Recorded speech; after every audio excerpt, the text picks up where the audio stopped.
I got involved in the League of the South in 1998 when an old friend of mine named Larry Sally said, come on over with me to Abbeville and hear this fellow speak. His name is Michael Hill.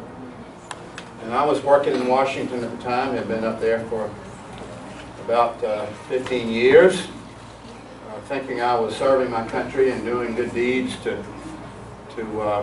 help build the Republican Party and the conservative movement and all of that. And after some time I realized how empty and futile that was. It was the Republicans and conservatives not only were not the solution, they were an equal part of the problem. And having realized that, I suddenly found myself sort of marooned on the beach, stranded. Where do I go? What do I do with myself? And Larry had a solution. And I went and heard Michael Hill, and from then on became part of the Southern effort, and have continued to do that. So I thank and commend all of you for your part, because there really isn't another solution. The Republicans aren't going to save us. Conservatives aren't going to save us.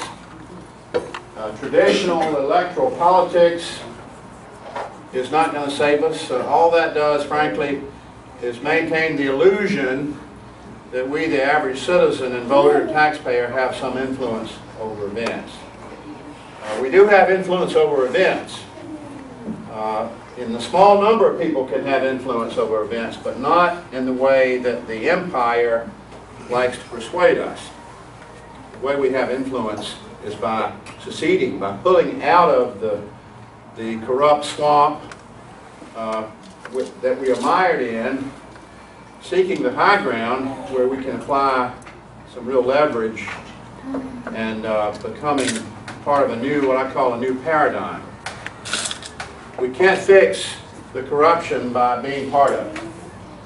And the self-corrective mechanisms that we have traditionally thought of as part of a Republican or Democratic system of self-government simply don't exist any longer. The self-corrective mechanisms have been overtaken by big corporate money and by the revolving door between the lobbyists and government and the corporations.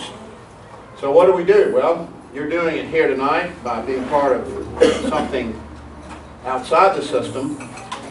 And as part of the Southern effort, the Southern National Congress was conceived by a number of people in the League, although the S&C is not part of the League. It's a separate and independent entity, but most of us who created the Southern National Congress came out of the League of the South, or at least out of the vision that animated the League of the South. And the idea was that we needed to create our own platform, our own alternative, legitimate institution, because obviously the U.S. Congress is not serving our interests. It serves only its corrupt interest and to perpetuate a gang of for the most part, worthless politicians in office, so that they can continue to feed off of our wealth and productivity like the parasites that they are. So we recognize that working within the confines of the current congressional political system wasn't going to help us. We had to do something else. We had to create our own independent entity. And this idea really was born in 2004. We had 2 meetings to organize ourselves. And then we had the first Congress in 2009, right, Larry? 2009 in Hendersonville, North Carolina. The second one in, 2008, 2009, 2010. We've had 3 Congresses so far. First one in Hendersonville, the second one met in Alabama, and then last year, the 3rd Congress met in Tennessee. What we've done is to organize state delegations. Each of the 14 southern states has its own delegation, elects or appoints its own delegates to the Southern National Congress. So we have on the books now roughly 300 delegates from all 14 states. And we meet once a year in full session to debate, to consider issues that are of deepest concern, we believe, to our fellow Southerners, to promote the idea that we are capable of self-government and that we can train ourselves in the art and science and procedures of self-government. We don't have to depend upon the miserable wretches who claim to represent us in Washington. We can begin to represent ourselves. This has always been the pattern by which freedom and independence are maintained. Secession, creating, and not just seceding from something, but seceding to create our own entity. And so this is the idea behind the S&C.